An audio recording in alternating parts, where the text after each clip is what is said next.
Okay, it's approximately 7 p.m. I'd like to call this regular meeting of the Urbana City Council to order. Will the clerk please call the roll? It's Monday, May 22nd, 2023. Ms. Wu, Here. Mr. Evans, Here. Ms. Hersey, Here. Ms. Colasetti, Here. Ms. Bishop, Ms. Wilkin, Here. Mr. Quisenberry, Here. Mayor Marlin. Here. Next item is approval of minutes from the previous meeting of April 10th, 2023. Is there a motion? So moved. Is there a second? Second. Moved by Mary Alice, seconded by Sharice. Any substantial corrections? All those in favor, please say aye. Aye. All those opposed, same sign. That motion passes.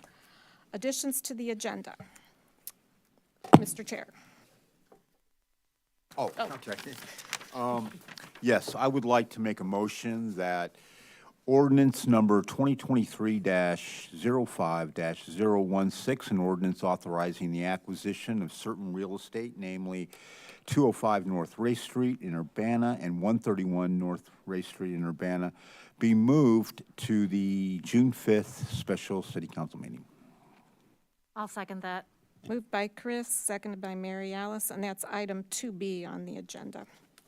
And it's due to the fact that a couple of other additional items are going to be added to the agreement before we bring it back. Will all those in favor please say aye? Aye. All those That's an opposed? ordinance, Mayor. It calls for a vote. Just to move it to a different agenda? Well, no, that's okay. We're not moving to pass it, we're just moving Right. it to the, okay. So this is a vote to move it to a June 5th special city council meeting. All those in favor, please say aye. Aye. All those opposed? That motion passes. Next item are presentations and public input, and I think we'll go with presentations first. And first up is the capital improvement plan for fiscal year 2024 through 2028. And we have Public Works Director Tim Cowan and City Engineer John Zeman presenting. Good evening, Council. Good We'll evening. get this thing up and we'll get rolling.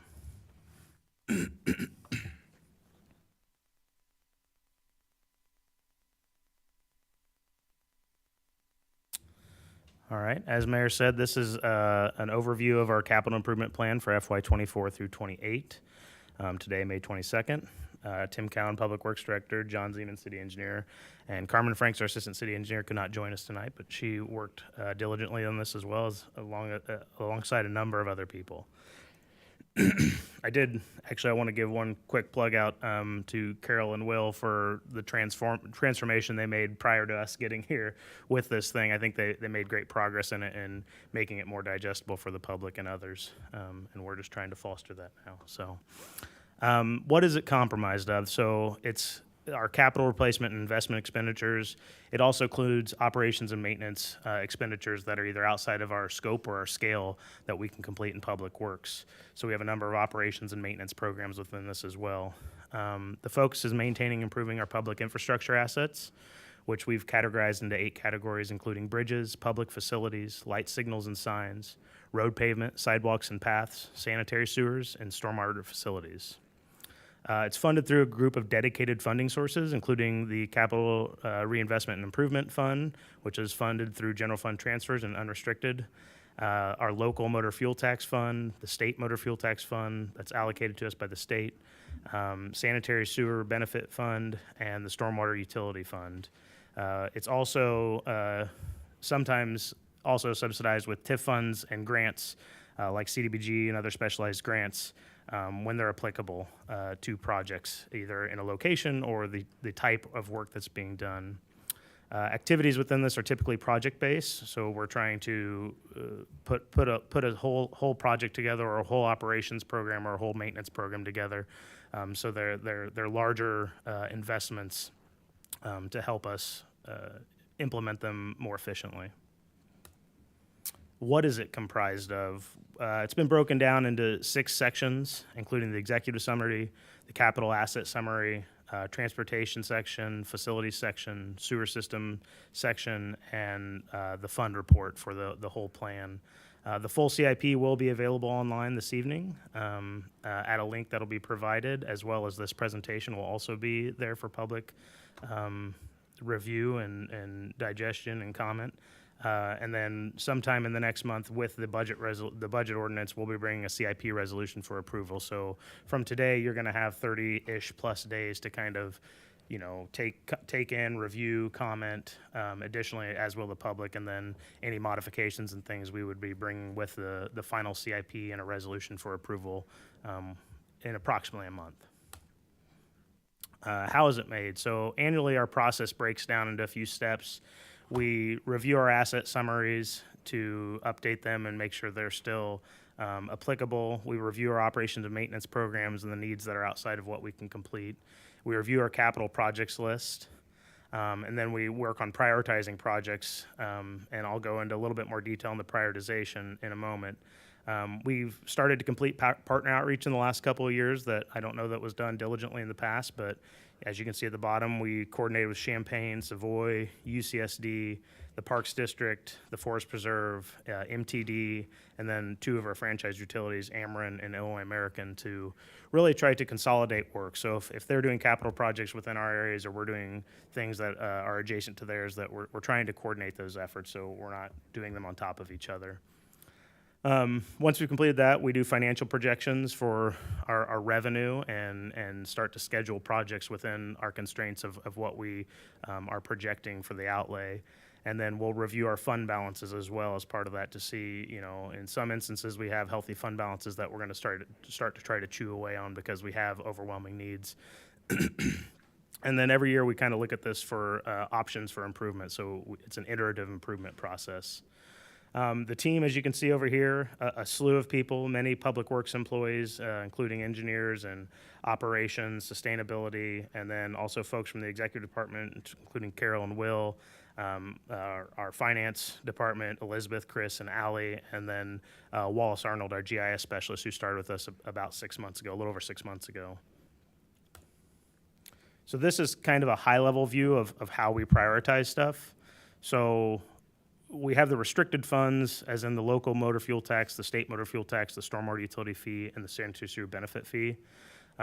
They're all restricted, more or less treated as enterprise funds. So we identify the needs that can be funded by those, and we try to fund out of those first before we go and tap into our unrestricted funds. So, you know, we look at our operations and maintenance needs first, and then try to get those shored up, and then identify capital projects that can be funded of these, and then anything that can't be funded within these individual funds goes into basically competition within the CR&I unrestricted funds. So we have those four funds have projects that come out of them that are typically unfunded. And then we have a number of other capital needs that don't have dedicated funding sources, such as the facilities. As you're all well aware of, we're looking to go out and bond on that at this time. And then they go in and we kind of go through another iterative process of what we did in the dedicated funds with what's remaining, looking at operations, maintenance, and capital projects. And, you know, eventually this is going to lead to an unfunded capital projects backlog that will better inform how well we're doing with our capital revenues to support those things. And that'll kind of, hopefully, it'll shore up, you know, revenue discussions around projects that if they're unfunded, whether we want to pursue alternative funding options for them. So today's presentation, it's 3 parts: the executive summary, the asset management summary, and then the project summary. So financial overview, in fiscal year 24, we're targeting capital improvement plan spending of $31.3 million. The 5-year average for this CIP is $20.6 million, substantially down from that, primarily because the next year is when we're targeting the major facilities improvements currently that we're going to go after bonding for. The total 5-year CIP spending is $102.9 million. I just wanted to point out that approximately 23% of that is pending grants that we're pursuing, primarily for a few large major projects that, you know, if we get the grants, then they'll go off as planned. If we don't, we'll either be compartmentalizing value engineering or looking for other alternatives. Mayor and City Council goals. progress within the CIP. There were a handful of goals from the strategic goals that you all passed that apply to the CIP. The first section was really an asset management planning, and just a little progress update on those. The stormwater asset management plan we've briefed you on should be coming to a close and completion here, I'm going to say, in the first quarter of fiscal year '24. We'll bring back information from the results of that. The traffic signal asset management plan was just recently completed, and some of the recommendations from it have been incorporated into the CIP. The street lighting asset management plan is probably also in the same completion timeframe as the stormwater asset management plan, to be completed probably in the first quarter of next fiscal year. We've just recently started the sanitary sewer asset management plan with internal forces, and the bridge asset management plan is kind of pending starting on getting some other bandwidth to do so. Equity and quality of life. In 2021, I believe we implemented funding for the equity and quality of life projects. Since then, some of the progress that's happened is we completed the community engagement portion of that to get feedback. And then we identified projects and programmed projects between exec, public works, and BPAC. And those projects are all now essentially in implementation, either in design or headed towards construction at this point, to spend that $2 million of funding. One other piece of that, and as you'll see in this plan, is we've got another round of equity and quality of life proposed in FY '25 and '26, basically as soon as those wrap up, to do another round of that type of stuff. One other thing that was in the strategic plans for equity and quality of life was trying to incorporate more equity within our project prioritization planning for the CIP. And we did some of that this year. John will touch on that a little bit. But he did some independent review of some different aspects there, and we did end up incorporating some equity considerations within our transportation prioritization metrics this year. And then sustainable facilities was the last thing within the strategic goals that really applied to CIP stuff. As you know, the fire stations, through design, will be evaluating options for renewable energy on those. We're about 50% of the way through the first year power consumption of the citywide storage facility, which was recently completed, to define some budgetary numbers if we wanted to do solar on that facility. The facilities master plan implementation, the highlight is that we still need to borrow money. You know, we've tried to shore up as we can, but there's still going to be a need to borrow money to complete that, the bulk of which tied to the fire stations, as I believe you're all aware. Staffing vacancies and limiting CIP implementation. Now, if you look the last couple years over, we've done a mid-year update with folks to try to kind of let you know, like, we came to you with a plan and this is how we're progressing through it. And what we found is that's kind of aligning with our engineering staffing. So 2 years ago, we were about 50% staff and we completed about 50% of our plan. And then last year we made some headway and we're closer to 65, 70% of staff, and we're targeting completing about 65 to 70% of our CIP in this year. The good news on that is we have just opened a deliberate recruitment to finalize some of those vacancies within our engineering division, which hopefully should get us in a good footing moving forward. Construction costs, they still remain high. We're still subject to this unpredictable inflation. The National Highway Construction Cost Index is up 46% from 2 years ago. I know we talked about 21% last year, and it's still pretty volatile. So we've done our best job in estimating, but it's still very unpredictable at this time. And the result of that is really that it limits how much we can do. And we don't know when all that's going to come down. We have seen some relaxation here and there. We've seen some better prices come in, but it's not there's not a rhyme or reason to it quite yet. It doesn't seem like. The MWDVBE contracting success for engineering services. One thing we wanted to highlight is we don't have a formal goal as a city for this, but we did take some initiative within our engineering services procurement over the last 2 years to incorporate the participation with minority, women, disadvantaged, and veteran businesses as part of our selection process. And what we're able to do was we ended up incorporating 14% by value of the total contracts for that through that metric, and we just wanted to celebrate a little bit of that success in that regard. I know that's an interest of many of you on the board.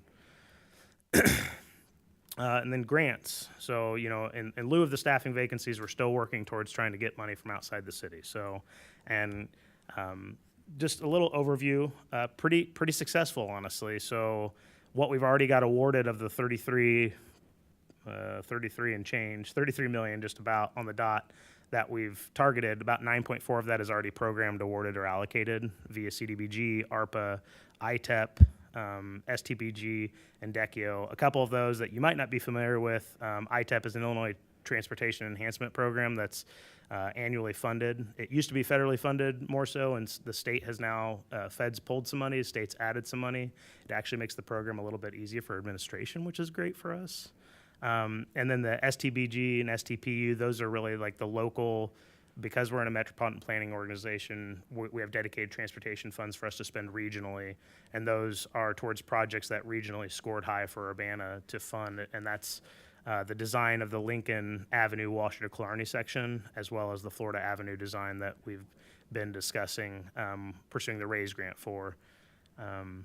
And then DECIO's Department of Commerce and Economic Opportunity, and that's a special funding that we were able to get through one of the political entities had awarded this for the fire station reconstruction projects.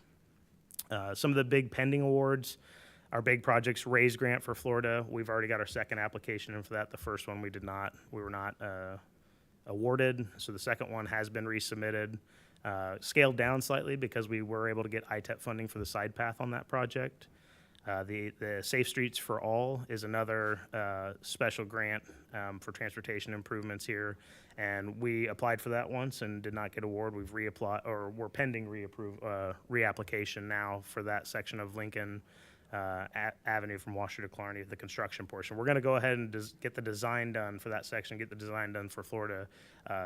Being shovel ready with project design helps those, so if we're not awarded those, we'll be more apt for award in the future. And then the local STBG, STPU funds through CUATS for the Lincoln Avenue from Greene to Florida. We've got that kind of forecasted later in the CIP in hopes of getting that programmed in with the other regional projects here. And then we applied for this Illinois EPA 319 grant for some Boneyard Creek improvements that will essentially include better water quality and more accessibility for cleaning siltation and things out of the Boneyard Creek area. This is just for kind of the front end planning and design, and there's an opportunity to then reapply for construction post design.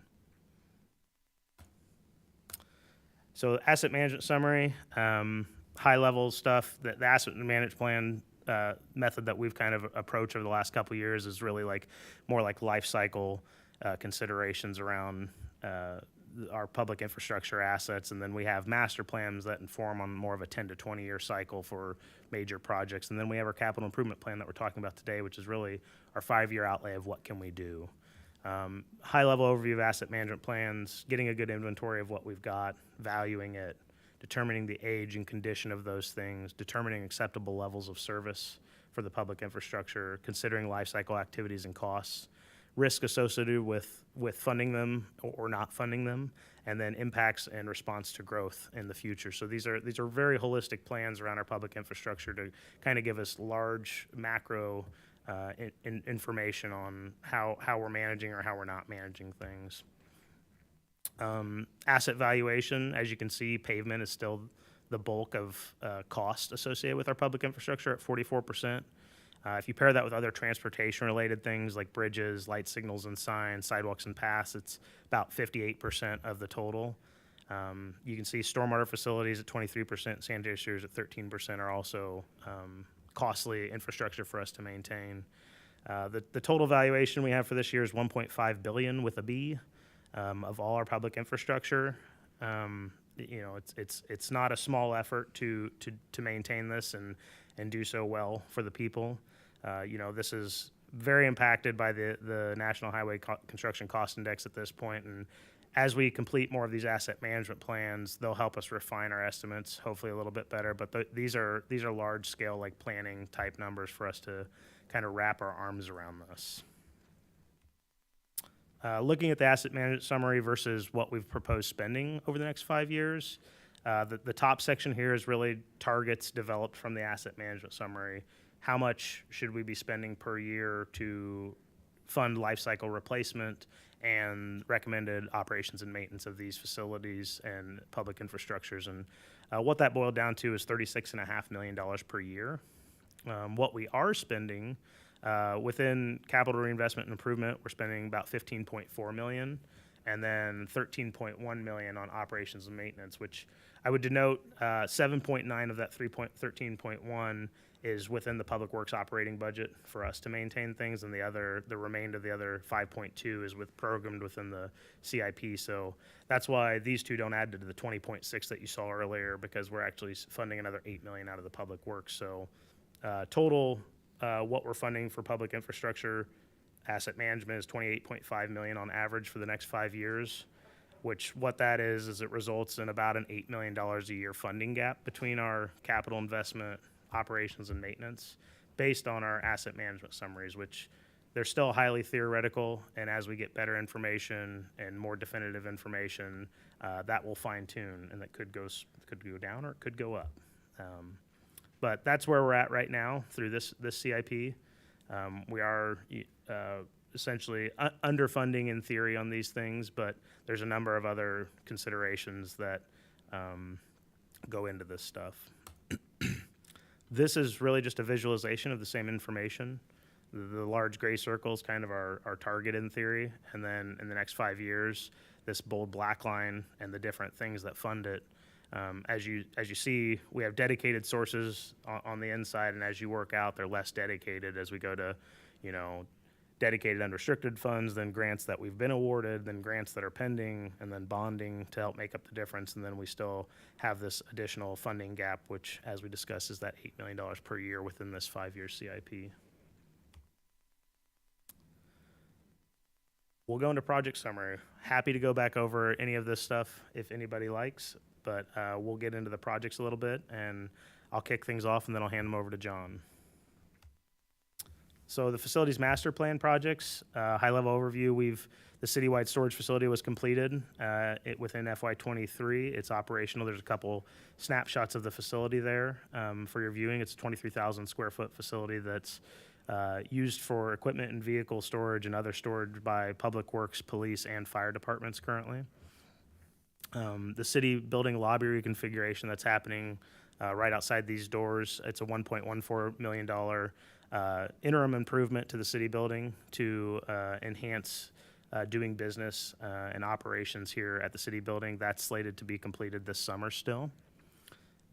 The fire stations, which are in the queue, the $11.5 million up from the $10.5, that number actually includes land acquisition costs that we've discussed recently, and is on the docket. Part of that's on the docket for this evening.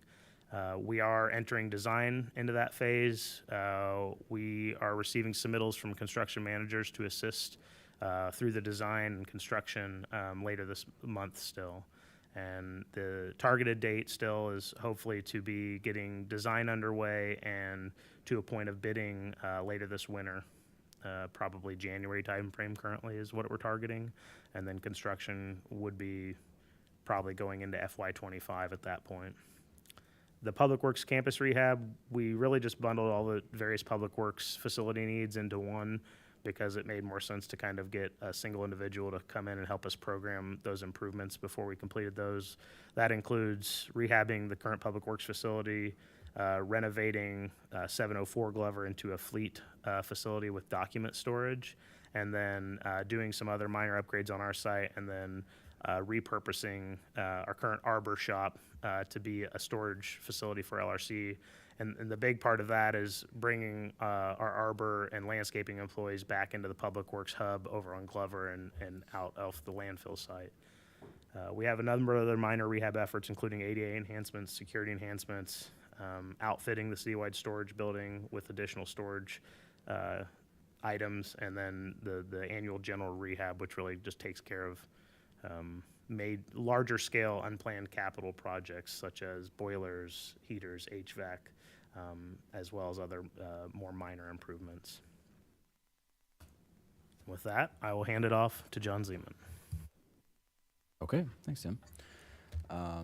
So you'll see a noticeable difference in our styles here. I have 0 slides. Do want to, again, recognize the good work of our GIS specialist and the rest of the city in getting our GIS capabilities advanced.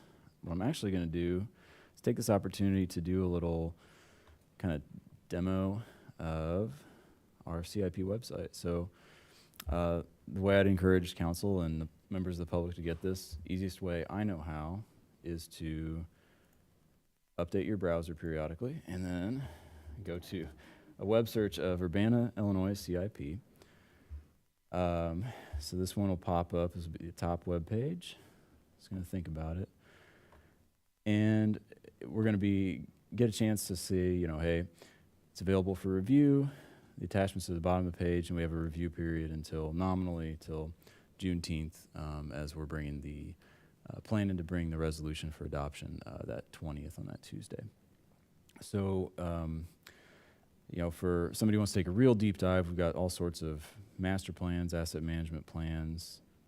Tim's presentations on this here already, and here are all the documents, and it's 107 pages.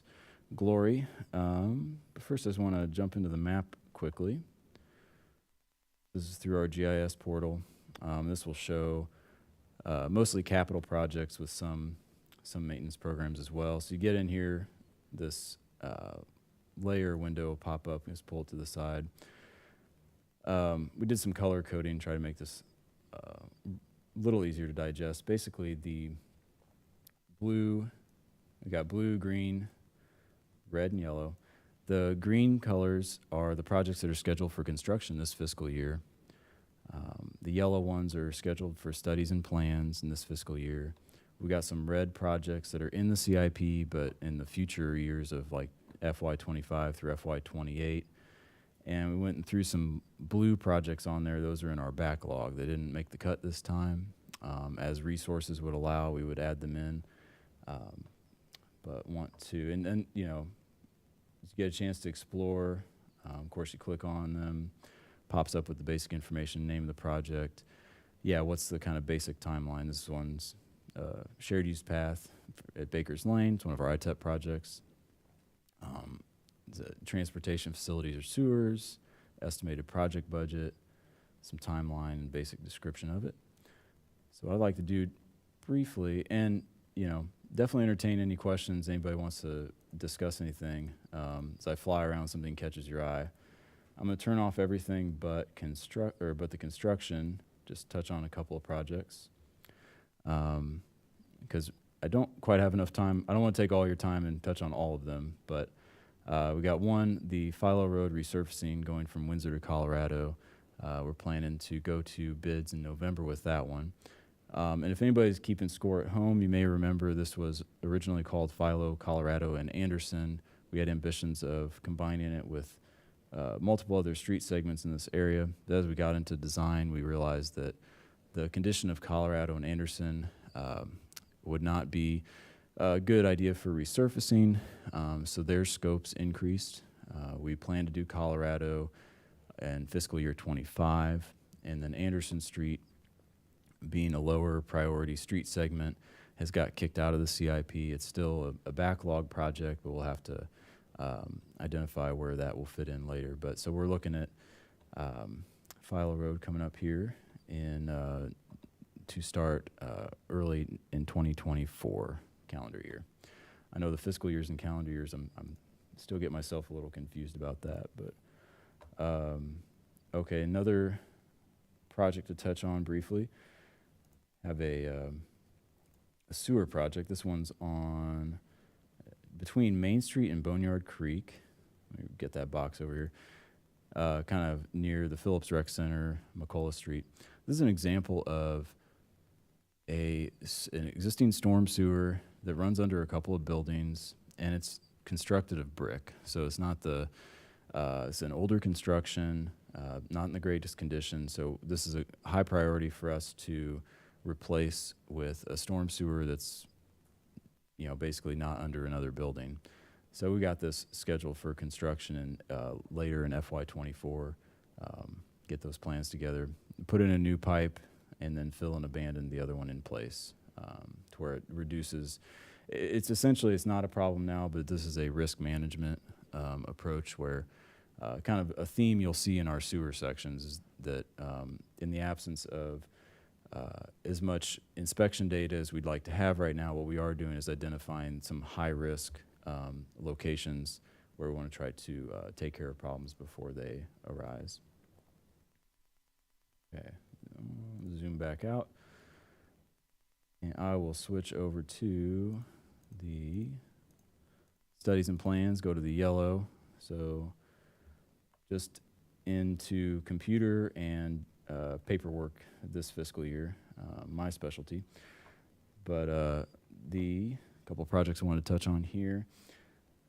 We have, you're going to notice there's a little more emphasis in the Cunningham Avenue TIF district, TIF 4, the next couple years. That TIF district is that TIF is coming near the end of its life, and so we've got some, desire to make some infrastructure improvements, maintenance in that area. One project that came up as we were considering the TIF eligibility is this Country Club Road and Perkins Road. Let me zoom in a little bit more. So basically, within the city limits, here is the city limits cut off here a little ways east of Cunningham, and a bit of Country Club Road there. We've got poor pavement condition and also some historic drainage problems here on the surface of Perkins Road. Give us an opportunity to address those and convert that to more of an urban cross-section than what's there right now. So we got that for plans starting this year and with construction to follow after that. Another one to touch on would be another sewer project.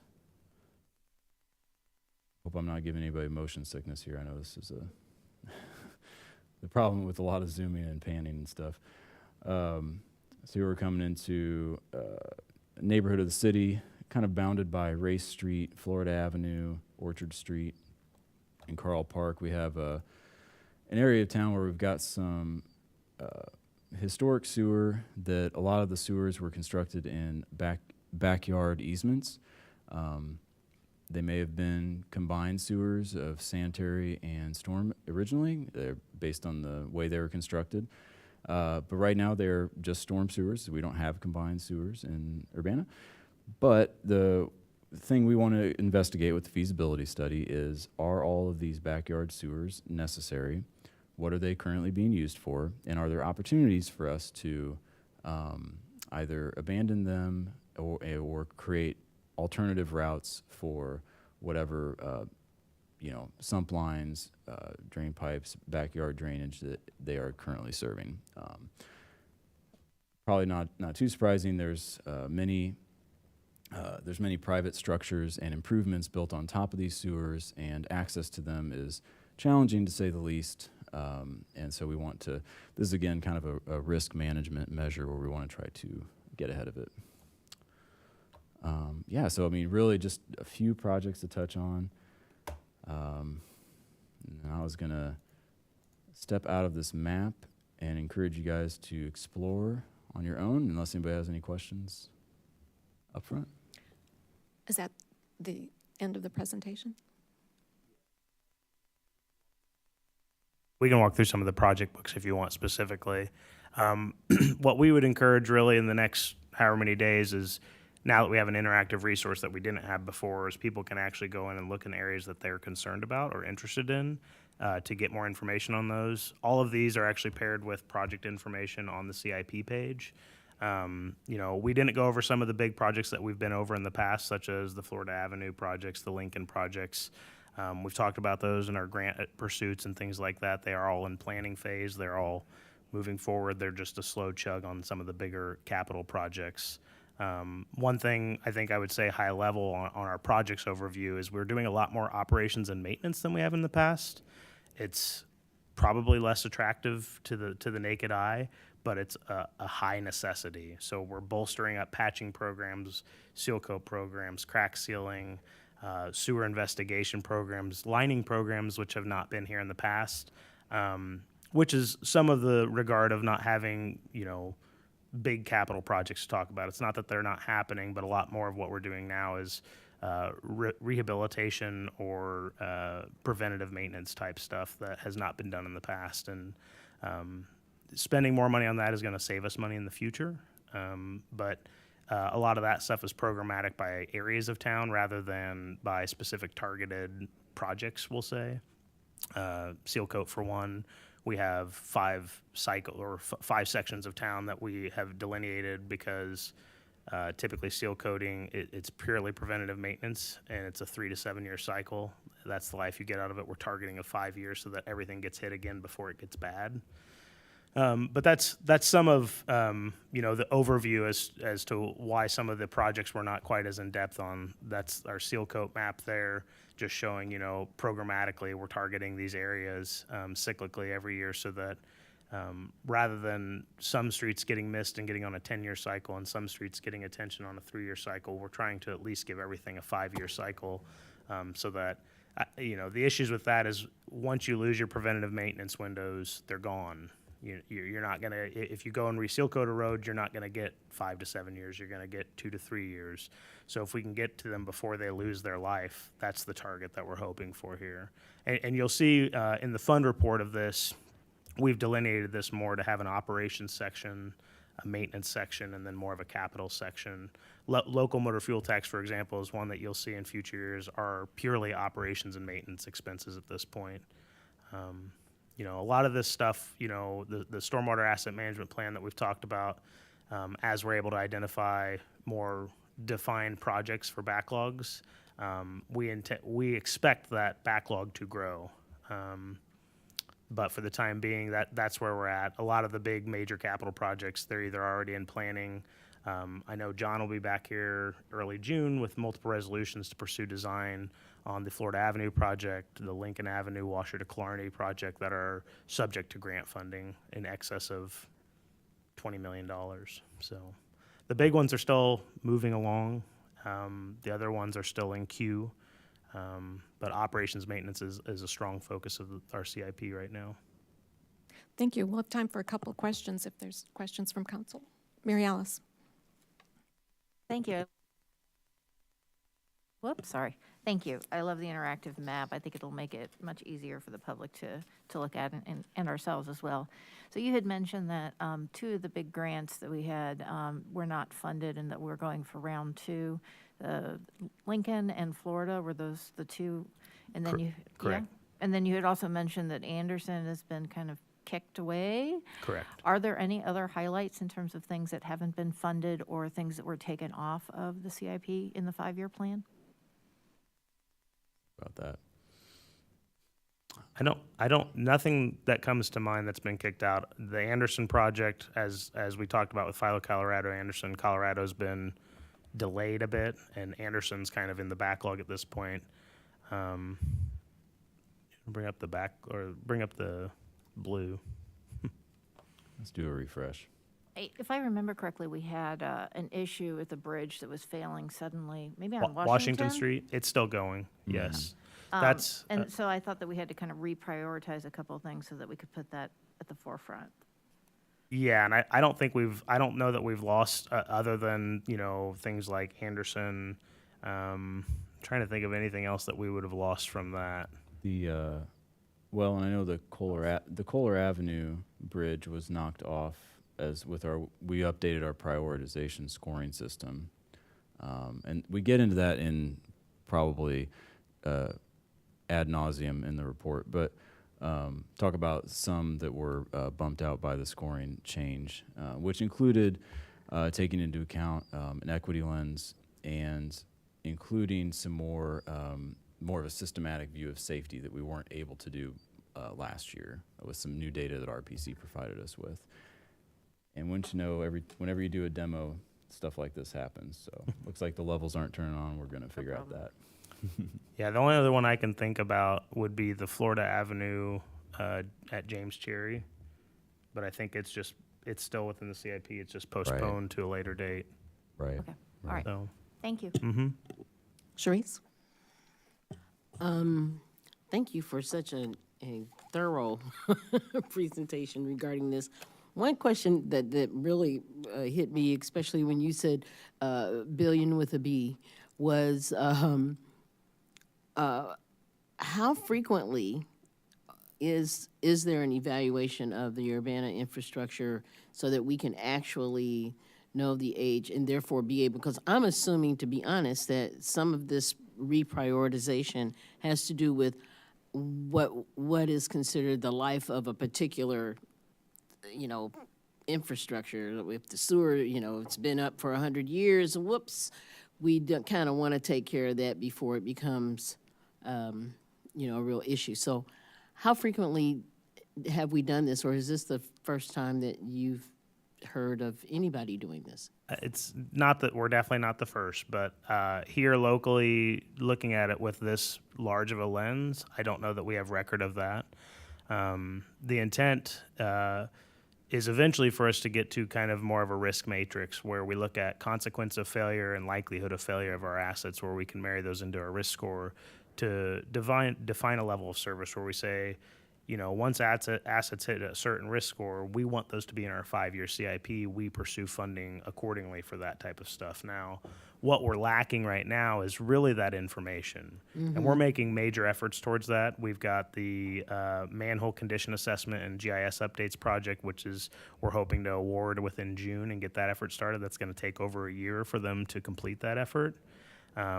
We, again, like I said, within this, our operations and maintenance expenditures have went up because we're trying to catch up on a backlog of lack of investigation of our sewer system.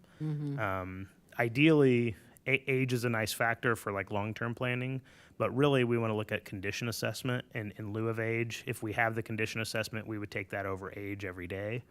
And, you know, things like what we're on now for our sewer system is we're targeting a 10-year cycle. We want to look at everything at least once every 10 years so that we can make a determination on something that, you know, may last 100 years, may last 200 years. But if we can look at it once every 10 years, we can kind of assess. It's like a wellness check. As you go to the doctor, you get checked up on. We're trying to do better at that, but we're closing a lot of gaps. GIS has been a huge addition to this. You know, that's the organization metric or method for us to keep this information organized and let it live into the future. Whether I'm here or any of us are here in the future, that's the metric or that's the tool to do this with that we haven't really utilized quite to the potential that I think we could have in the past. But yeah, I would tell you, moving forward, the asset management summary that we did this year, we'd like to just continue to improve that every year. So we're looking at this stuff, at least in some regard, every year. Similar to like what we did with our pavement condition inspections in 2019, 2020, those will be up for rescan in the next year or two. To what we do annually is we essentially had a wellness check of our roadway system done in 2019, 2020. We got a lot of condition scores of it. We know where we land. We know, you know, it's not as great as what we would all like. And then the idea is, every year as we complete projects, we go in and we update condition assessments with estimates. So if we reconstruct a road, okay, it went from a 30 to a 100, and we see whether what we're doing is making the impact that we're actually, our condition as a network is growing, stagnant, still failing. But the intent would be as we start to get this information is keep it up to date so we don't lose it. And then it's easier to do the analysis that, you know, we're trying to pull together with some very highly assumptive data currently. Okay, thank you. Thanks. Any other questions? Got time for one more? Grace? Thanks so much for the presentation. I really love the equity lens and some of the stuff you've got in there. I was looking for some more information on the minority, veteran, women-owned businesses. And I've seen the draft here. You've got some explanation. I'm trying to understand about this goal was only for the engineering services. That's a small piece of the overall one, and that says you recommend that that's taken up as mayor, council strategic goals rather than in here. And so that we do have that target of 10%, and we exceeded it at 14% for engineering consultants. Correct. Great. And is that when we like put out a request for someone to do the design and engineering work rather than the construction itself? Correct. Is what we're saying. Okay, and because we don't have one for the whole construction, just the design. Yeah, and part. the policies we have in place, you know, there's just it's not as definitive. So I think the idea is if we want to bolster that up, it really needs to be a standalone effort to do so. I think there's interest here. I think, the matter is just trying to figure out that program because many have tried and not many have succeeded. And, I think that will boil down to some more targeted conversations around this stuff about what are the real goals here. And you mentioned that there's a part with the Human Relations Commission and their review process also being something that could be addressed. Yeah, currently, the policy is that the Human Relations Commission reviews and approves all vendors with contracts over $25,000. Again, if you dig into the policies, there's not quite as much probably definition to those as would be easy for quantification. There's a lot of like qualifying information, but not quantifiable information in there to target these things. And then, the other thing with all these programs is when you build them, you have to build ways for reporting and metrics and things of that nature. Well, thank you very much. Encourage the public to explore the maps, and if people have questions, they should direct them to... Either of us. Okay, great. Thank you. Thank you. All right, the next presentation is the quarterly update of the Mayor Council Strategic Goals. Carol? Thank you. As I usually do, I'm just going to hit a couple of the highlights, and then if anybody has any questions, I'll be happy to try and answer them. Several of the action items that are included in the mayor council goals for the 2-year period that we're in were ARPA funding dependent. And so now that the ARPA allocations have been made, I just want to highlight, and some of these things overlap, but these are based on the figures that Will had pulled together for the different buckets of funding, the different goals that the ARPA funding was intended to address. But there was, one of the action items was for community violence interventions, and over $3.5 million of ARPA funding has been allocated to organizations that are addressing that. Promoting health and wellness and community safety, almost $6 million of ARPA funding was allocated for those activities. There are action items related to reducing homelessness and supporting affordable housing. We made, or the council made $1.7 million worth of home ARP allocations so far out of a total of $3 million.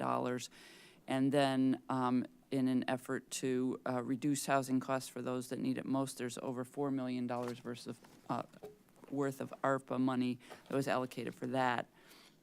I'd also highlight that we have now published online the resource manual for victims of violence, and that is going to live mostly online just so it can be more organic. We'll print out a few copies in case people want those, but we'll be making palm cards so that there'll be a QR code on the palm card that people can just scan and get access directly to the latest version of the guide. And we'll be providing some of those to you all just for your information, and in case you encounter anybody who's interested in any of those resources, that you'll have the palm cards as well. And then Tim gave some of the updates for the strategic area number 3 infrastructure when he made the presentation. But the one thing I would just encourage you all to take some time to read in the CIP is how we incorporated the equity lens into prioritizing in the CIP, and we'd like just some feedback on that, because I think there was a lot of creativity shown in Public Works about how to do that, and so we're just really interested in what people's reaction is to that. And then finally, we continue to do our recruiting efforts on a variety of things related to economic development, including a grocery store, a hotel, and various things like that. So, these things take time, but we're making progress. And at some point soon, since these goals were supposed to be 2-year goals, we'll be talking about a process to get them updated for the next 2 years. Be happy to answer any questions. Thank you. Any questions for Carol? Mary Alice? So Carol, I don't pretend to understand the craziness in terms of how cannabis dispensaries are allocated throughout Illinois, but one of the things here said that you The city had reached out to the license in Vermilion County that was denied them, but they couldn't reuse it in our county. Right, these things are very tied to certain geographic areas, and we noticed that they had been denied, and so we thought, well, let's just reach out and see if there's any possibility that they either have a license, a license in our area, or that they could transfer it, and they couldn't. But we're very interested. We're not shunning these folks. We're embracing these folks.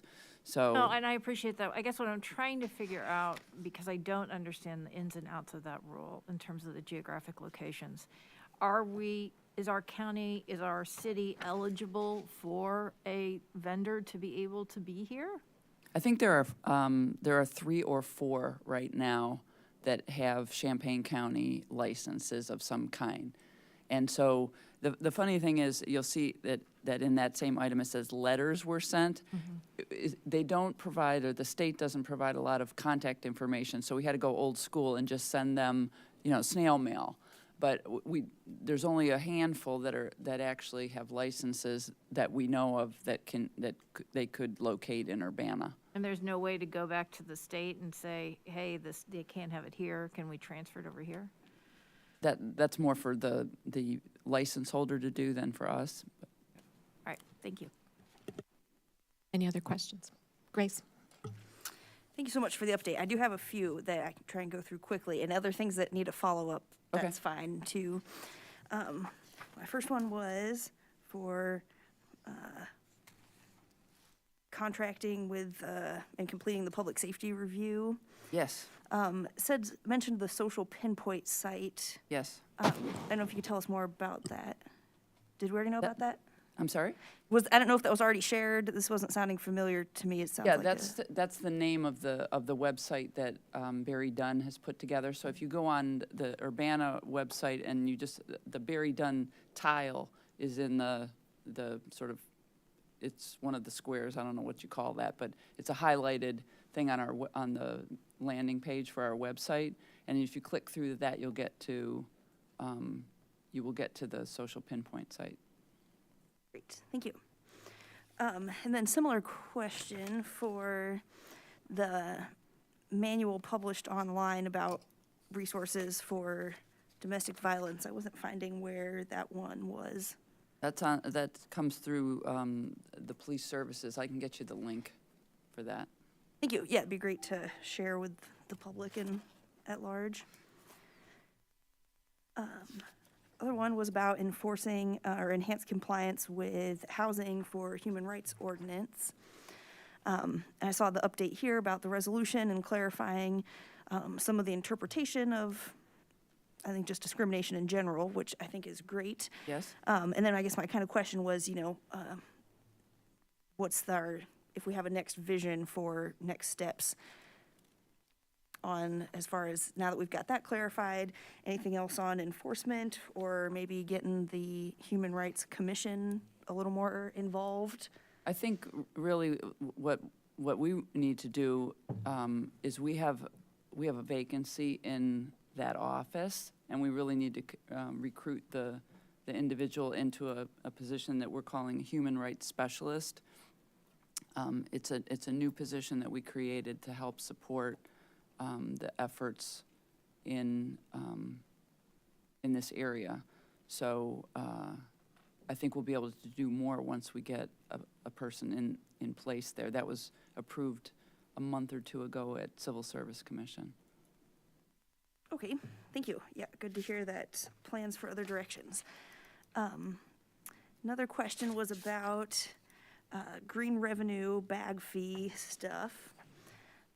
Saw the updates there, and I know this is an ongoing discussion that we still will loop back around to, but I'm still curious on, as you mentioned here, what those sacrifices or things that would be curtailed might be, and also the option of expand capacity. I think, as I've mentioned, this is something that I'm open to add a position, increase the budget, do what we need to do to be able to make this happen. If we can't expand the capacity is another option. Right, I think we said when that item was up for discussion a couple weeks ago, we'd be back in about a month. And so I have a note to myself, and I'll give you a better report in a couple weeks. Great, thank you. Yeah, I think that one's good timing as we're thinking about budget stuff, Yeah, and we've taken that into consideration in the budget. which was a similar one with the SWIFT program, saying that we recommend updating that goal. And this, I imagine, also maybe a larger conversation on ideas how, and if that would be maybe monetary support or what other ways we want to pivot, especially as we have budget conversations coming up soon.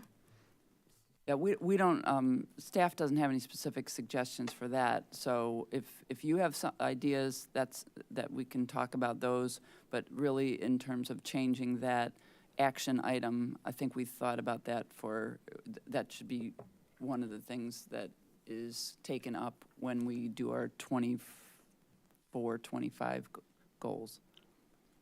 Thank you. And then last one was about the public realm study. You said initial temporary activities and installations are being developed.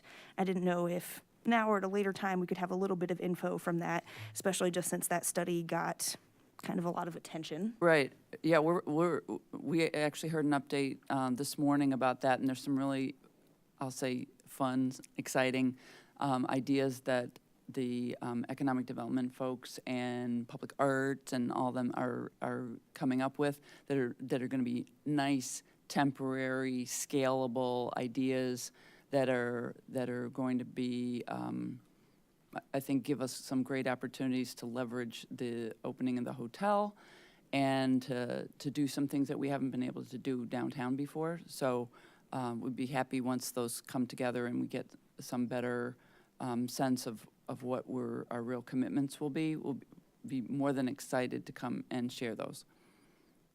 Thank you. Thank you. Thank you very much. All right, we'll move on to public input. If anyone wishes to address the Urbana City Council, please come up to the microphone and state your name for the record.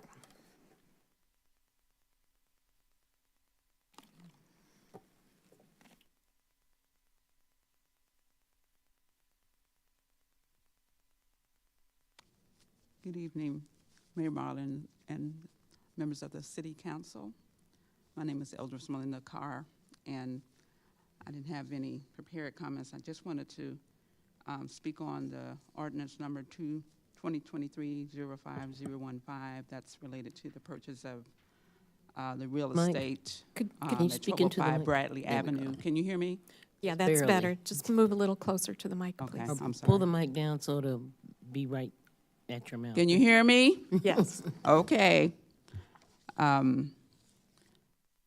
So related to the relocation of the fire station, and there's some concerns in our area. I understand that there was an open house, and of course I've been dealing with other things related to Dr. Ellis, no pun intended, putting out other fires.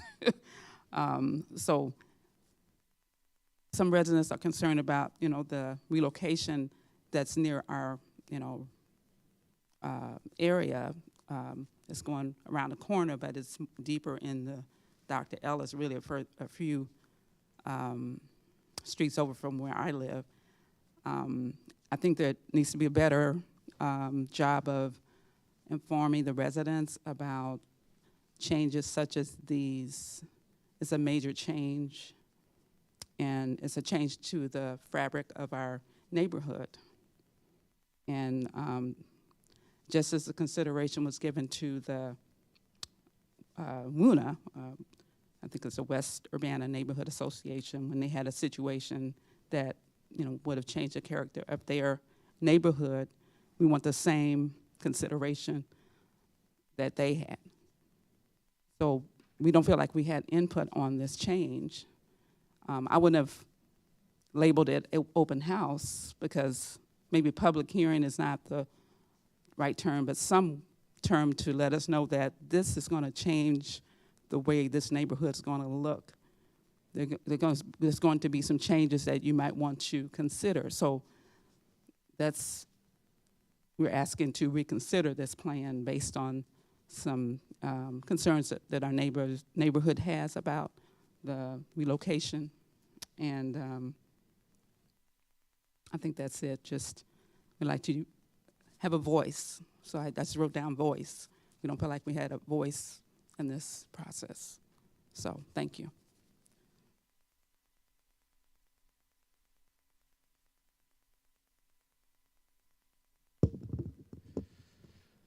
All right. Good evening. My name is Alan Max Axelrod. I'm a resident of Ward 3. I live by the current fire station, actually. I understand this position that the city is in. I've led multiple organizations, some you have never heard of.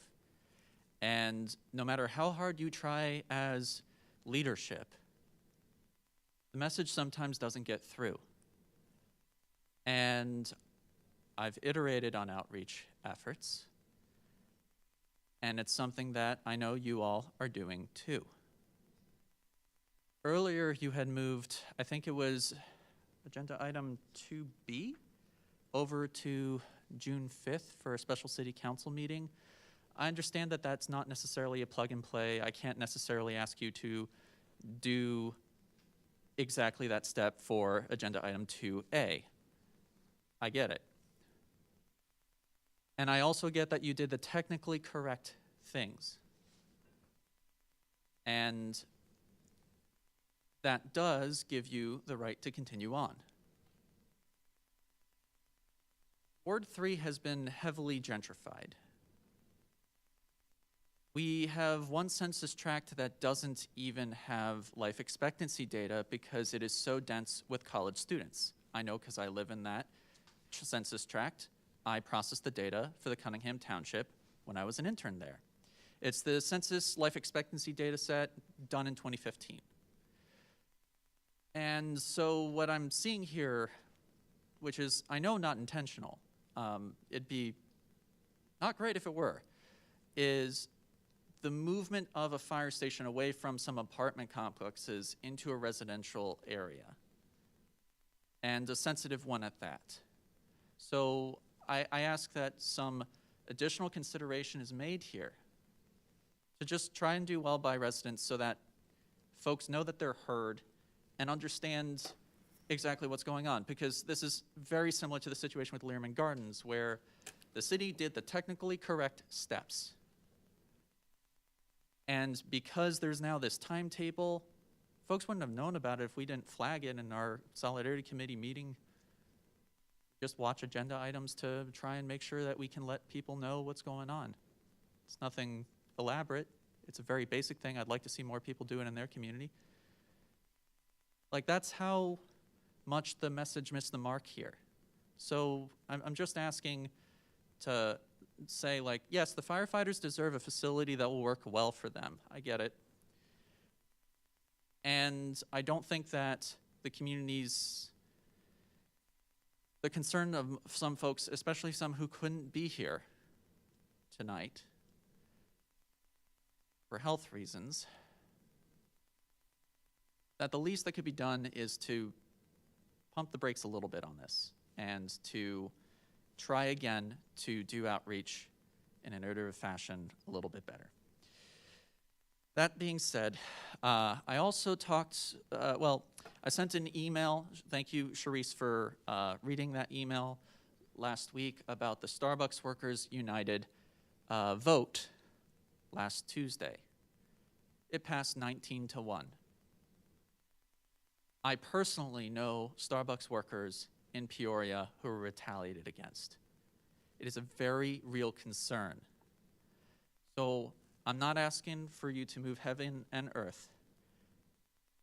Even a social media post would be fine, where you're at the Starbucks having a Union Strong coffee. For those who don't know, you can order coffee, say your name, and then just say Union Strong afterwards. They'll put Union Strong on the label. It's quite nice because they get to say Union Strong in their workplace. It's a very healthy and cathartic way of supporting unionized workers who are struggling. That's why they unionized. 19-1 vote? That's pretty impressive. So I'm just asking that you go there, you speak to management. They're the ones wearing black usually, not the green. And you just say, like, I have some concerns here. I want to make sure that you know that we want folks to be treated well here. Like that's all that has to happen. You don't have to be super confrontational about it. So, you know, next time you feel like you need a coffee, a brownie, or anything like that, please. It's not going to take too much time out of your day. Lastly, I don't know that organizations I'm a part of would agree with those palm cards, but we distribute damn near 100 booklets plus a month. We could look at the palm cards and see. Have a good one. Does anyone else wish to address the council tonight? Okay, we'll move on to unfinished business. There is not council input and communications. Any comments from council members? James. I'll just say, and this will be the last time, that the Southeast Urbana Neighborhood Association is having their annual meeting, 7 p.m. this Wednesday, 2 days from now, at St. Matthew Lutheran Church on Philo Road. Hope all the neighbors in that area can join us. Thank you. Sharice. I just want to kind of respond to the issue regarding the purchase of the land on Goodwin and Bradley. And the purchase of that land may or may not be for the purposes of relocating the fire station. That's one thing. The other thing is that the open house that I gave information about was held right here in this room, and it showed the conditions of our firehouses that we are currently trying to replace, and those firehouses are in horrible shape. And the fact of the matter is that what I want is a state-of-the-art firehouse with that will have enough room to serve our community and serve the firefighters that are on duty, and serve and protect the apparatus and vehicles and so on and so forth that are used for the many calls that that particular fire station gets. Those firefighters have been on first responding for several instances in our neighborhood, and even not our neighborhood. When Mount Olive caught on fire, Urbana's fire station was the first one on duty. First one there in freezing cold conditions. I know personally, and I can't speak for other people, but I know personally, just for the response that I've gotten 3 times at our house for my mom, and they are right there.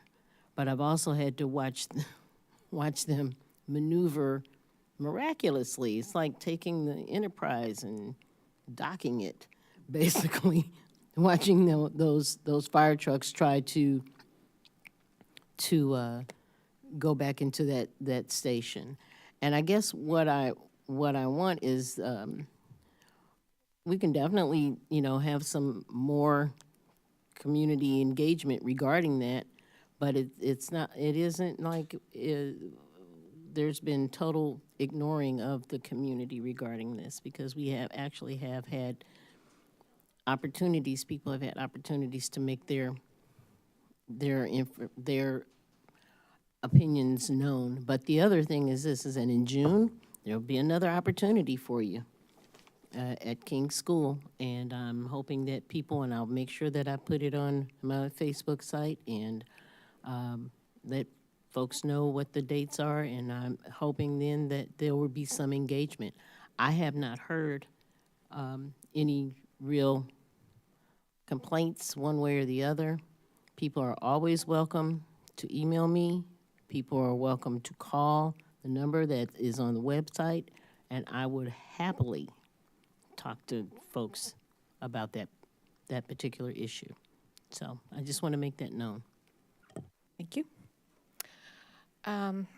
just a couple of comments. One, I've been invited to have a cup of coffee at Starbucks, and I'm going to go there on Friday morning for informal conversations with the workers at Starbucks. So I can report back what I hear, but just wanted to hear how things are going over there. And secondly, related to the issue of the fire stations, we have made an attempt to reach out. I'm sorry not everyone heard about it, but I can tell you the feedback I've received. And as you know, most of the calls that our firefighters go on are for medical emergencies, not fires. And when in the case of critical incidents like stroke or heart attacks or serious injuries, every second counts. And the folks that who have learned about relocation of the fire station are actually appreciative of it being closer to their homes, because it could mean the difference between life and death, or recovery, or living with permanent after effects of a serious health incident. So there's a fair amount of support for that location. And I want to remind folks that these stations are not for the benefit of the firefighters. It will be much better working conditions for them, but the primary purpose is to better serve the community. And that location was determined after a great deal of thought to be a much better location for a facility that will provide both fire and medical services to the north part of the community. Okay, we'll move on to reports of standing committees. Christopher Evans. Okay, I want to first make a motion to bundle the consent agenda items A through M and into one omnibus package. That's the motion. I'll second. Point of order, since it's the consent agenda, why does it need to be bundled? It's all one thing we vote on in any case. Yeah, it's already been bundled. Okay. Is that Yeah. So we don't need a motion? Okay, great. All right. So therefore, I would move that the following resolutions be motion for approval. Resolution number 2023-05-059R, a resolution approving and authorizing the execution of an ARPA sub-recipient agreement, University YMCA. Resolution number 2023-05-056R, a resolution approving and authorizing the execution of an ARPA sub-recipient agreement, Housing Authority of Champaign County Youth Build. Resolution number 2023-05061R, a resolution approving and authorizing the execution of an ARPA sub-recipient agreement, Urbana School District 116 Community Engagement. Resolution number 2023-05-060R, a resolution approving and authorizing the execution of an ARPA sub-recipient agreement, Urbana School District 116 Alternative Education. Resolution number 2023-05-057R, a resolution approving and authorizing the execution of an ARPA sub-recipient agreement, Housing Authority of Champaign County Steer Place. Resolution number 2023-05-058R, a resolution approving and authorizing the execution of an ARPA sub-recipient agreement, Housing Authority of Champaign County SRO project. Resolution number 2023-05-052R, a resolution approving and authorizing the execution of the ARPA sub-recipient agreement, Urbana Park District. Resolution number 2023-05-064R, a resolution approving and authorizing the execution of an ARPA sub-recipient agreement, Justin Peterson. Resolution number 2023-05-062R, a resolution approving and authorizing the execution of an ARPA sub-recipient agreement, Urbana Champaign Independent Media Center. Resolution number 2023-05-054R, a resolution approving and authorizing the execution of an ARPA sub-recipient agreement, Cunningham Township. Resolution number 2023-05-055R, a resolution approving and authorizing the execution of an ARPA sub-recipient agreement, Champaign Township. Resolution number 2023-05-063R, a resolution approving and authorizing the execution of an ARPA subrecipient agreement, Champaign County Healthcare Consumers, and ordinance number 2023-05-013, an ordinance authorizing the sale of certain real estate, namely 903 North Division, 1605 Wiley, and 1107 North Gregory. All those motioned for approval. Is there a second? I'll second that. Moved by Chris, seconded by Mary Alice. Will the clerk please call the roll? Ms. Wu, Yes. Mr. Evans? Yes. Ms. Hersey? Yes. Ms. Colacetti? Yes. Ms. Wilkin? Yes. Mr. Quisenberry? Yes. That motion passes. Next will be the regular agenda omnibus with the following resolutions. I move for approval resolution number 2023-05-042R, resolution approving and authorizing the execution of a subrecipient agreement, State of Illinois Department of Commerce and Economic Opportunity Agreement, East Central Illinois Mutual Assistance Center, Newcomer Immigrant Student Support. Resolution number 2023-05-041R, a resolution approving and authorizing the execution of a subrecipient agreement, Community Development Block Grant Agreement, Rape Advocacy, Counseling, and Education Services, Survivor Services, Trauma Therapy. Resolution number 2023-05-045R, a resolution approving and authorizing the execution of a subrecipient agreement, State of Illinois Department of Commerce and Economic Opportunity Agreement, Big Brothers Big Sisters of Central Illinois, community-based mentoring program. Resolution number 2023-05-046R, a resolution approving and authorizing the execution of a subrecipient agreement, State of Illinois Department of Commerce and Economic Opportunity Agreement, Champaign County Regional Planning Commission, Youth Assessment Center. Resolution number 2023-05-043R, a resolution approving and authorizing the execution of a subrecipient agreement, State of Illinois Department of Commerce and Economic Opportunity Agreement, Crisis Nursery Safe Children Program. Resolution number 2023-05-044R, a resolution approving and authorizing the execution of a subrecipient agreement, State of Illinois Department of Commerce and Economic Opportunity Agreement, DREAM Hope Scholars Mentoring Program. Resolution number 2023-05-040R, a resolution approving and authorizing the execution of a subrecipient agreement, State of Illinois Department of Commerce and Economic Opportunity Agreement, Rape Advocacy, Counseling, and Education Services, Survivor Services, Trauma Therapy. Resolution number 2023-05-047R, resolution approving and authorizing the execution of a subrecipient agreement, State of Illinois Department of Commerce and Economic Opportunity Agreement, Sola Gracia Agricultural Education Program Center. Resolution number 2023-05-048R, a resolution approving and authorizing the execution of a subrecipient agreement of State Illinois Department of Commerce and Economic Opportunity Agreement, STEAM Genius, DBA Hip Hop Express, Urbana Lovin' You Tour.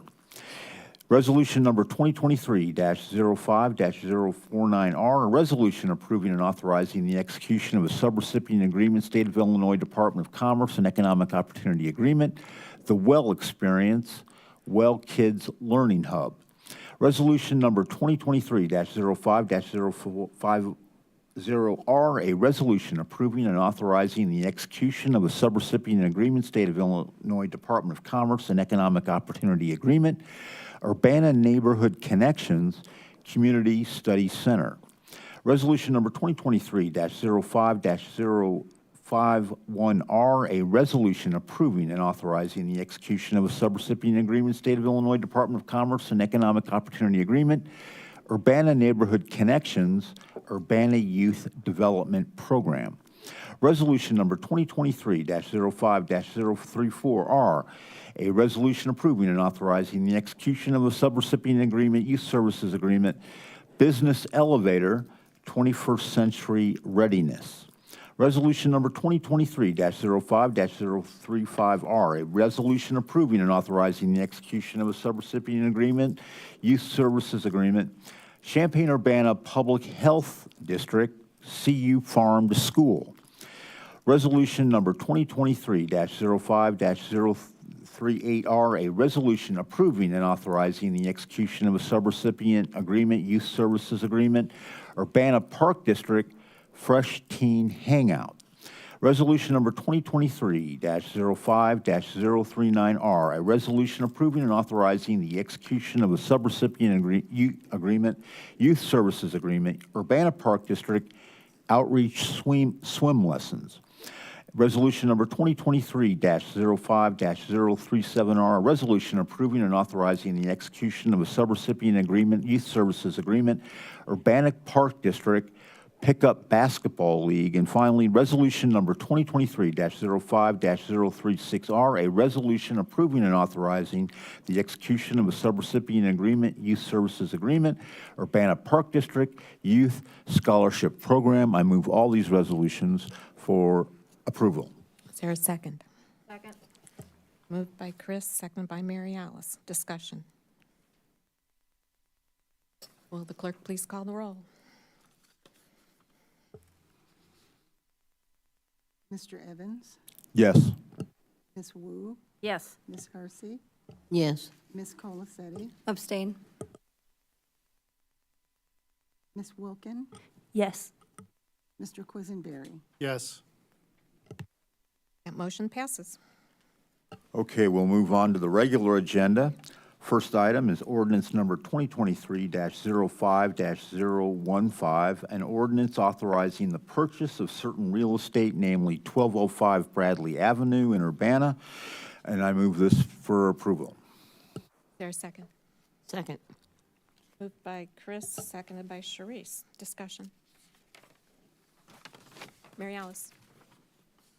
So I want to summarize what I think is going on here, and people please feel free to correct me if I'm wrong. So we basically have an existing firehouse on Lincoln Street. It's quite small.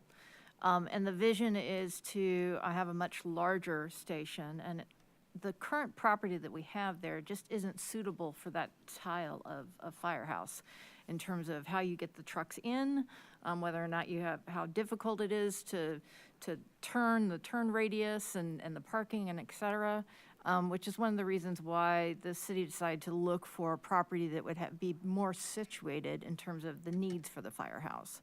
So I think, I mean, at least I was on the council when we voted originally to purchase the property that was just north of where the existing house was. I mean, it was our understanding that it was going to stay there. But when we started to get through the designs and really look at what the needs were, it was discovered that that site was just no longer suitable for what we needed to accomplish with the new firehouse. So for that reason, I'm going to vote for this particular item. Further comment? Reese. To piggyback on what Mary Alice has said, the other thing is that at the time when we purchased the other part of that what was closer to where our station is now, the corner lot other corner lot was not even up for sale. I don't think that corner lot was up for sale for 2 years. I saw a for sale sign every time I drove down Goodwin and Bradley, and there were no takers, as far as I know. And is sometimes it's not. It's what is also available. It's not always what's what's necessarily probably the most convenient. And I believe very much that every firehouse in the city is situated within a neighborhood of sorts. Philo Road, that their firehouse is also, there are houses, apartments, and everything else. This firehouse There are houses right here on the side, the south and going north. We have apartment buildings, the 200 North, 200 Vine. And as often as I sit here during city council meetings and see the fire trucks go, I never hear the fire trucks, even though we're practically right next to the firehouse. So I think that something definitely regarding sound, work, so on and so forth, can be arranged regarding a noise level that my community might be kind of afraid of, that all of a sudden everything is going to be, there's going to be a whole lot of noise. I hear sirens going down Romine every day going toward OSF. I understand we don't want a noise pollution issue. I do get that. But I also think that the city manages to keep the sounds of the fire trucks here even quiet enough that I don't think I've ever heard of the fire truck when I've seen it go down Vine Street. And I'm sure that that kind of situation, should we end up locating the fire station on that corner, can also be accommodated for our community. But the other thing is, I think because of the services that the fire stations in our area already provides, I think it would be a really great example, a really good opportunity to introduce some of the young people in my subdivision to this profession, to this career, and something that they don't even get to see now, let alone experience, or to broaden their horizons, that this too could be more of a community firehouse. So I'm hoping that would be taken in consideration when people in Ellis subdivision start to actually, if in fact that happens, then when they start to see this could be something that could actually be a kind of a hub for the community, and hopefully an area where young children, young kids, because we've got a lot of teenagers in that area, would be able to feel comfortable going and being able to interact with those firefighters. So that was something else that I considered when discussing this particular thing. Thank you. Grace. Thank you. I'm also overall in support of this resolution to our ordinance tonight as far as the land acquisition, but I definitely agree with needing more community outreach and input before final decisions on the use and construction designs for if we have the fire station there. I think that community input and education, just awareness of what's going on, will be really important. And we could maybe have some designs, looks like there's maybe a little tree line, but have some other kinds of sound barriers. Overall, it looks like it's going less than half a mile away from the current location, maybe closer to less people overall, can't quite tell, but I think that we definitely owe some thought and consideration and opportunity from input from the surrounding neighborhoods about this. I understand some of the challenges of living close to the fire station. I'm pretty close to the Philo one and understand having to block the road when they're backing out or backing back in. And so hopefully this would be less traffic and similar kind of noise distribution. But again, I think that it is essential to have input from the community themselves. And my question was, would this require a rezoning or any other kind of step for determining the use for this property? Like, just think about when there's notices on people's doors and there's, some commission hearings and opportunities for input. So I didn't know if we had information on what the process would be for this property moving forward. I just want to be clear that this will be the site for the fire station. We're buying it for that purpose. So in case there's any lack of clarity about that, and there's no rezoning that's required. And so, sounds like then there was not a plan for input from the community. Is that correct? I don't know if we were gonna go out again once we had, like, you know, final renderings and stuff and just to share with people, but at that point, we're very far along in the process. We got the feedback at the open house, in part, was about, you know, the physical appearance, you know, how did we want the roof line to look, and how did we want if there was gonna be a, you know, like a central organizing element of, you know, to, like a fire tower or something. So I don't know that there would be an opportunity for input that we would then respond to versus just keeping the community informed.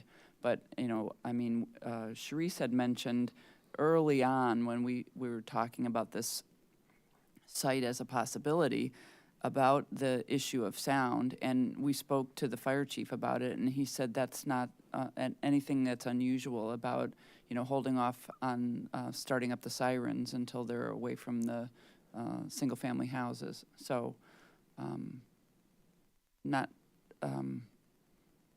I think we've anticipated some of the concerns already, and we can handle them in an operational sense. Thank you. And then about the open house, so I have some concerns about that. As I recall, that was almost exclusively fire department staff, which I think is very important to hear from, and then council members. And I don't recall there being much actual public input. I don't know if you want a chance to speak after. Didn't catch that. So I do have some issues with that, and I think that more input from the public is needed rather than kind of anticipating it for them. So I actually think that I'm not in support of this just out of concerns that there won't be an opportunity for input besides after, as you said, when it's too late. And I think that's just not a helpful way to have public input as a notification after it's too late to take anything into consideration. So I find that disappointing, and I hope that we can at least address some of the concerns in our own limited ways. Thank you. Any other comments? Okay. Just one quick thing. No, Grace, it was open to the public, though.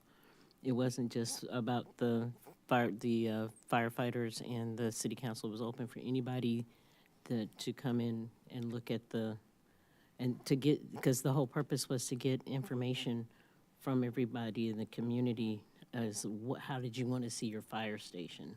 Or how would you like it? Because it wasn't just about as my understanding is, it wasn't just about the Lincoln.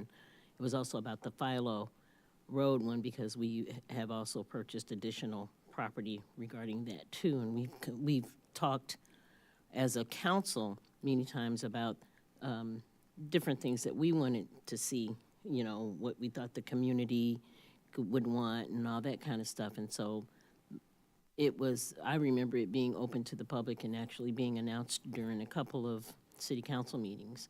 So. Okay, thank you. Mayor? I have Chris making, I just wanted to add, I don't remember if it was 1 week or 2 weeks that we left. We had a link on the website for people to give feedback if they weren't able to attend the open house, that the slides and stuff were on there. So that wasn't the only opportunity for people to provide feedback. So just wanted to put that on the record. Grace. Thank you. I recall the situation. I understand, I agree that it was publicly available and we advertised it publicly. My point was that my experience having been there is that it was almost all police department staff and council members and maybe their spouses or friends. I had conversations about this with Devon, I think with Tim, and I would be curious too about if there were many feedback surveys after that event, because I just have serious concerns that although it was open to the public, it was not meaningful public input because it was all coming from internally where we've already discussed this. And so I think just because it wasn't well attended doesn't mean that it kind of gets us off the hook as we did it once and that's it. And if people didn't attend, then that's on them. I think it's so important to give people the opportunity, especially if it's about a specific new location in a certain area. So I am curious if we have any of that information on that input, how much was actually from the public versus how much was staff and elected officials. I don't know that we have specific information on that, but I think we had 2 or 3 that came in post the event that I know are public feedback. They're not from staff or public officials. If I recollect, there were, I'm going to guess, 5 to 7 public members that attended that were not in a staff capacity or a public official capacity, but we didn't have formal designations within the surveys to designate that. Okay, I have a motion by Chris. I didn't write down who seconded that motion. Sharice? Okay. All right. I think we're ready to vote. Will the clerk please call the roll? Ms. Wu, Yes. Mr. Evans, No. Ms. Hersey, Yes. Ms. Colacetti, Yes. Ms. Wilkin, No. Mr. Quisenberry. Yes. That motion passes. Thank you.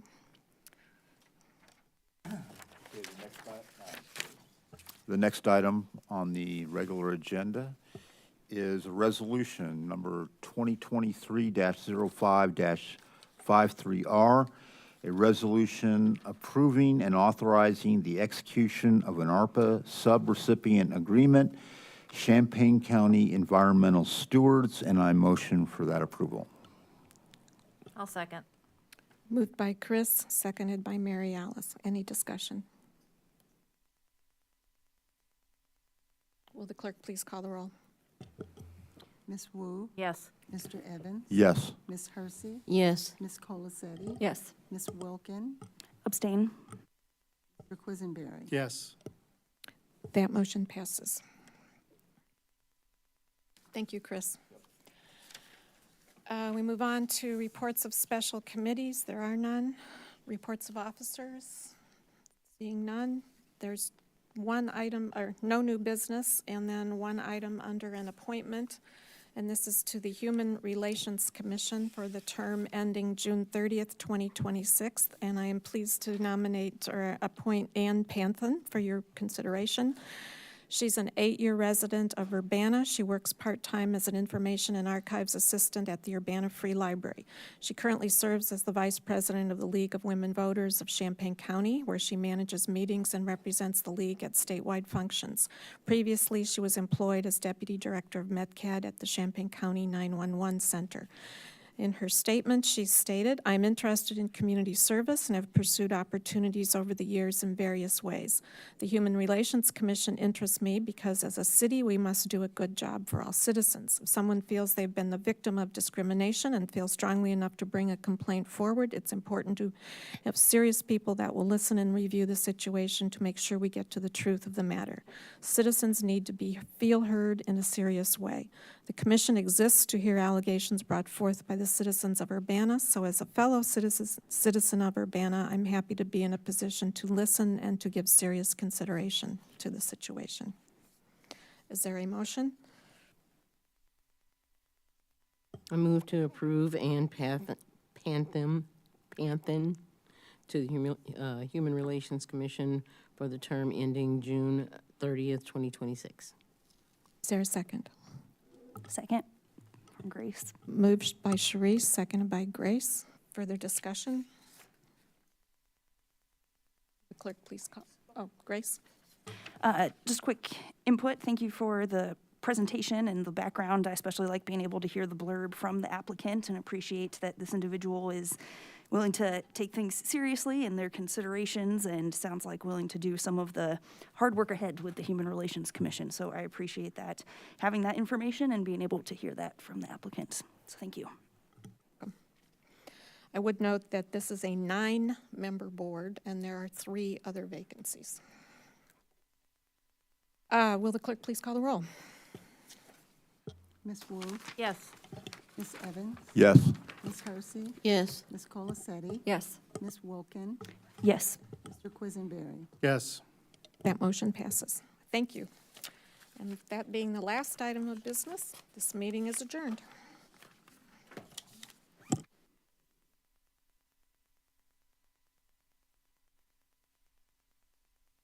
And there is no meeting next week.